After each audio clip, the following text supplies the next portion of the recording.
What's going on, everybody? It's your boy T-Player back at you once again, coming back with you with part 2 of the transitioning from a Ninja 250 to the Ninja 1000. First of all, I want to talk to you about the weight. I spoke briefly on my last video about the weight.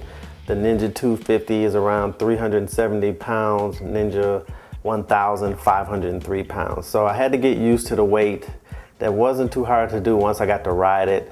Got used to it. I did stop at a red light when I first got it and lean a little bit too much. I was used to leaning on the 250 on one leg, and I tried to lean that same way on this 1000, and the bike really went over on me, and I really just had to put my leg out and press the bike back up. Otherwise it would have been on the ground. So weight is something you're gonna have to get used to, but it's not hard to do because all bikes are designed to ride upright. It's just when you stop or when you lean, that's when you're really kind of feeling that weight, or when you're trying to back it up with your feet or move it forward, something like that. You have to deal with that weight. But other than that, it's cool. So weight difference, number one thing I had to get used to in transitioning between the two bikes.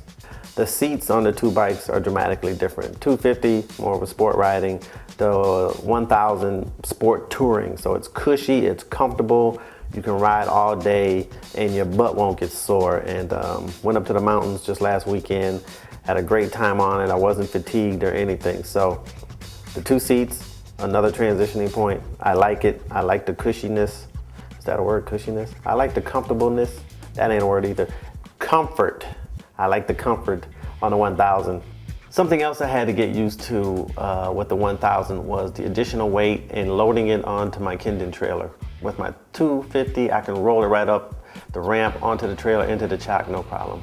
With the 1000, that extra 150 pounds, extra 125 pounds, it was a bit difficult, so I ended up having to start it, put it in first gear, and then just giving it a little gas and walking it up and into the chock. Engine braking. The 1000 brakes hard when you come off the throttle. If you're not ready for it, it's gonna jerk you forward a little bit. On my 250, when I come off the throttle, the bike just rolls smooth. But on the 1000, it's gonna brake hard. And I like that. And now that I'm used to it, I like it because it helps me in my cornering. Because when I downshift, blip the throttle, the RPMs are high, it's gonna brake, and then I can just go on and take that corner smoothly. Finding where the clutch and the throttle engage. This was, I think, the hardest thing for me to transition into coming off a 250 into the 1000. On my 250, I know when I let off the clutch, I can let off it about halfway before it engages into the transmission, and I know where I can roll on the throttle to get a nice smooth transition from gear to gear. On the 1000, that space where the clutch engages is smaller. I mean, I know I can adjust it, but I haven't adjusted it yet. So I know it's a smaller space.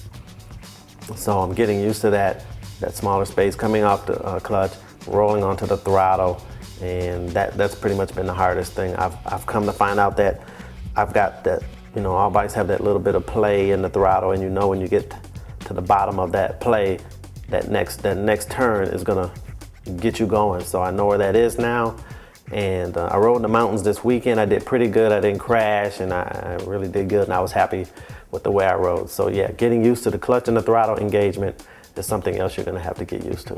Torquiness, I don't know if that's a word or not, but this bike is very torquey. I mean, it's got good torque through all the power bands, power range, low, medium, high. It's very good. When you come on that throttle, it's gonna go where you want it to go. I find that I can ride in second gear at a much higher RPM, and also third gear, and really all the gears at a much higher RPM than I can a 250. And I like that because, like I said, when you're riding in the mountains or the canyons or wherever you're at, you can stay in second gear and you can take the twisties and you can take the switchbacks, and you don't have to worry about switching gears. You can take it in second gear, you can take it in third gear. You're still gonna have that torque to get you through the turn and come out of that turn and come on that throttle and shoot you out of that curve. And man, that's a good feeling when you come out the curve and you give it some gas and it brings you up right and you set up for the next curve and then you go back into it. So torquiness is another feature that I had to get used to. I like it now. It kind of scared me at first, but now I like it. So I think I've covered everything in the transitioning from a 250 to a Ninja 1000. If you got any questions, hit me up. I'll be glad to answer them for you. And other than that, safe riding, happy riding. I'm gonna show you guys some footage of this weekend.